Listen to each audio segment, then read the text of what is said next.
Are all of you here on custom audiences right now? Right? No? Right? Kareen needs a little bit more time. Okay, guys, let's all give Kareen another 3 minutes. Today, we are going to be doing a mind-reading one-on-one class. Okay. You see, if you're having a one-on-one conversation with somebody, it's easy to understand what you're thinking, what your objections are, how they're feeling by asking the right questions. But the question is, what happens if you're doing this on a sales video, on a webinar? That is when you gotta be able to read their minds, whether it's a live event, whether it is a workshop, whether it's something that takes place virtually. Why? Because you won't be able to answer that one-on-one objection, and you gotta be able to tackle that as a whole, whether it's a 100 people event, whether it's 1,000 people, whether it's 26 people. So today in this video, I'm gonna be taking you behind the scenes to a coaching call that I recently did to walk you through what your buyers and what your audiences is not telling you. And what they're not telling you is how they feel. They're not telling you about what their objections are, why they are not buying. And today, we're gonna walk you through what are different elements that is required in order for you to read their minds.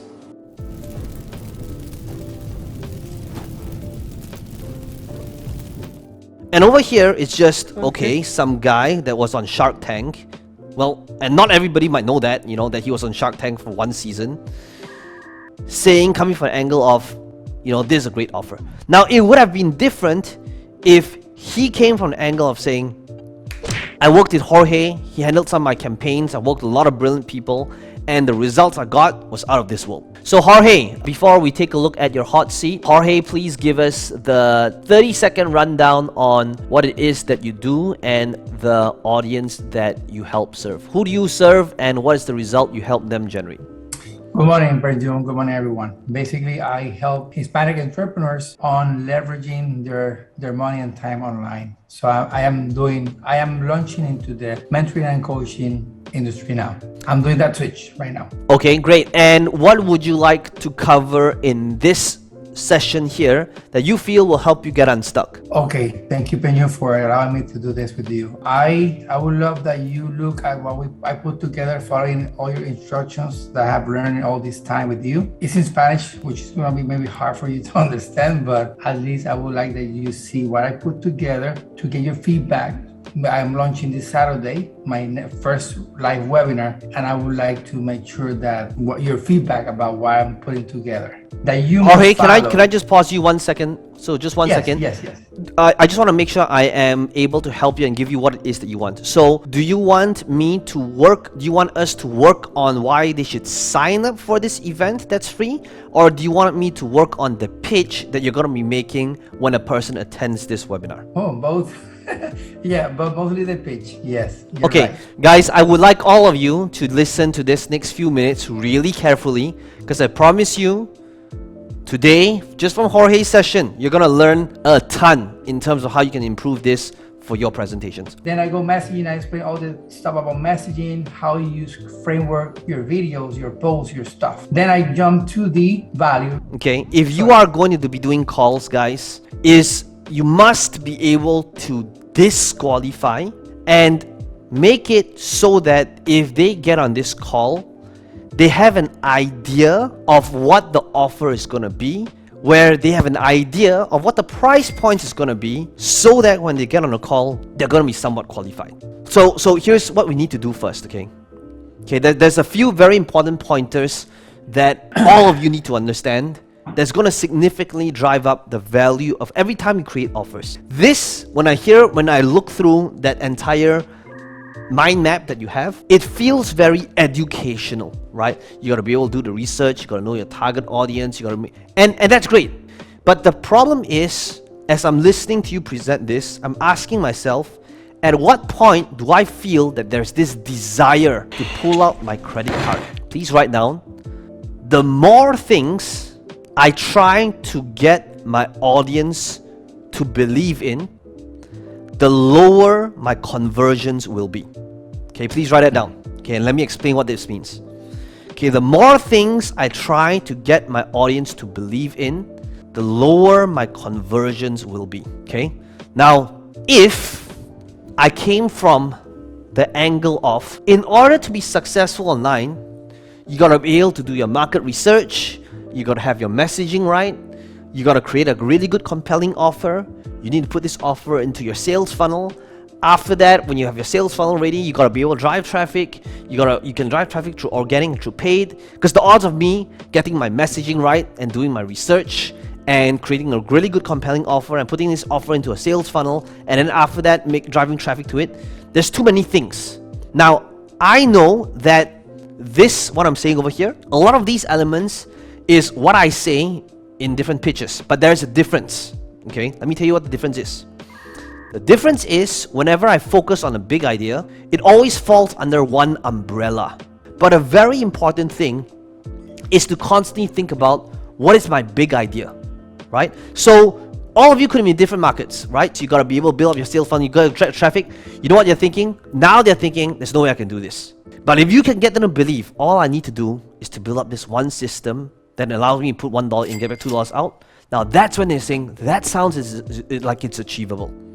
Now that's when they're going, I get it now. So this means I don't have to get all these things right. I just need to follow 10% of what Jorge is telling me. Then I will be wildly successful at this.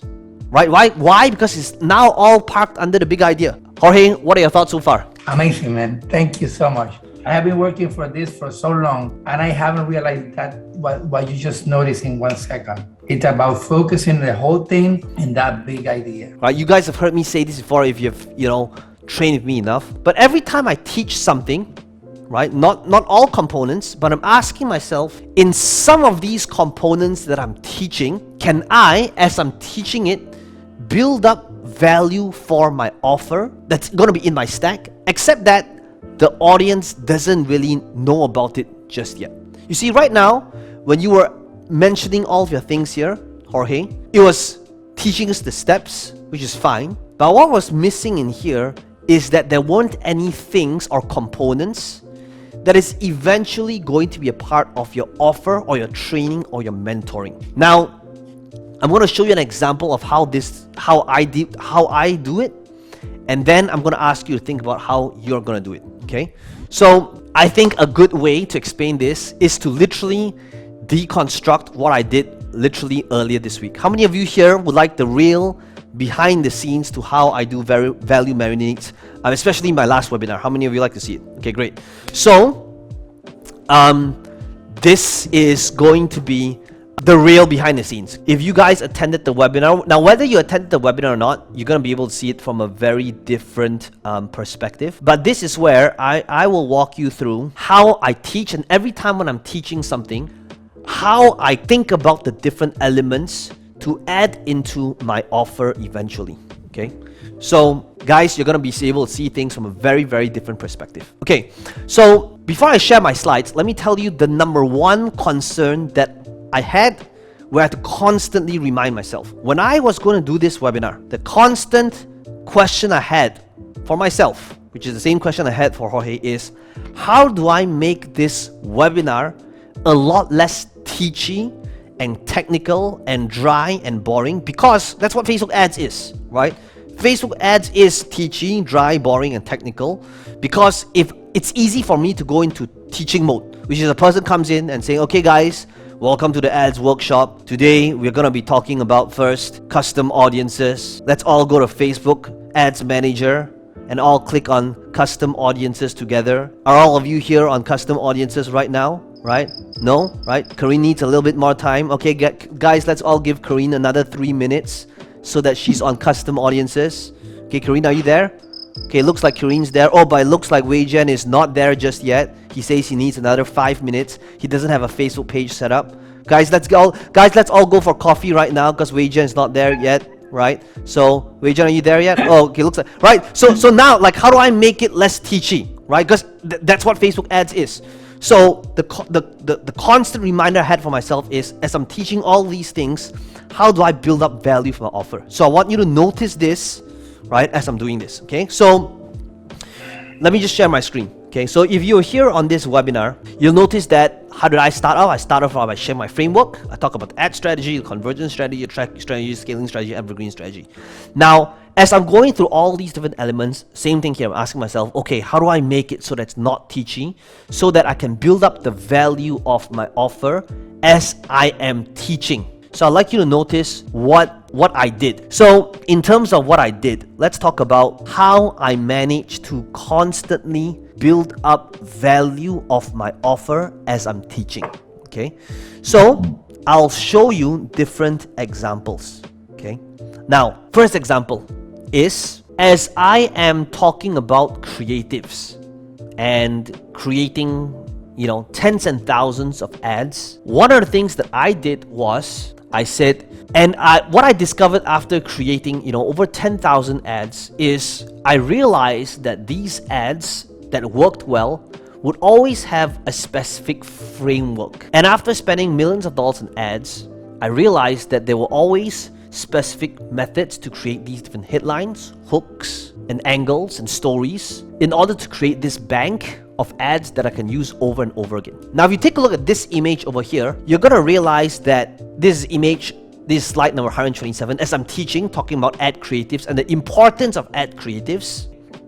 What am I really doing is that eventually when I make an offer, when I come to, take a look at this, okay? Notice that on slide 186 over here, okay, notice this. I am bringing back up this same slide here again when I create the offer.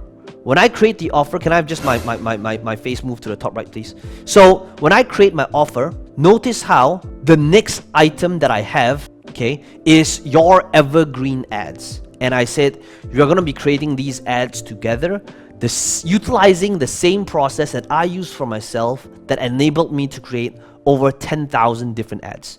You see, now as I'm explaining this, it's not the first time that they're listening to it. Now when I bring this up, they're not seeing this for the first time. They saw this literally 30 minutes ago. And now they're thinking, Peng Joon, are you kidding me? This is insane. Of course I want to be able to have this. Of course I want to be able to have the ads planner. Of course I want to be able to see how you create your evergreen ads. Right? So now, every time when I am showing all of my items, right, you're gonna notice that it's not, they're probably not hearing of it for the first time, right? Now, if you notice, right, when I come to bonus number 1, after I give the call to action, right, what else do I say? I said, so guys, for those of you that sign up today, you're also gonna get this. When everybody's like, I gotta be in on this, right? The first bonus that you're gonna get is my in-house scaling strategies, how we created the processes, the checklists, the systems. Then I bring this up again, right? Now they're seeing this and they said, I saw this 30 minutes ago. I saw the importance of having live ad tracking sheets. I understand the importance of having in-house processes and Facebook and checklists and having processes in place. Now this, guys, if you truly understand this, this is one of the differentiators that truly separates the top 0.1% of marketers with everybody else. You see, here's what a typical, ordinary, average amateur marketer does. A typical average marketer, when they come to the offer, most marketers have to explain the importance of the offer for the first time, explaining to the audience why this thing's worth a lot of money. But what the value marinade is all about, if you do this right, is where you no longer need to explain the importance of this because you've already done it when you are teaching. So now as they see this bonus, they're not listening to this for the first time, but rather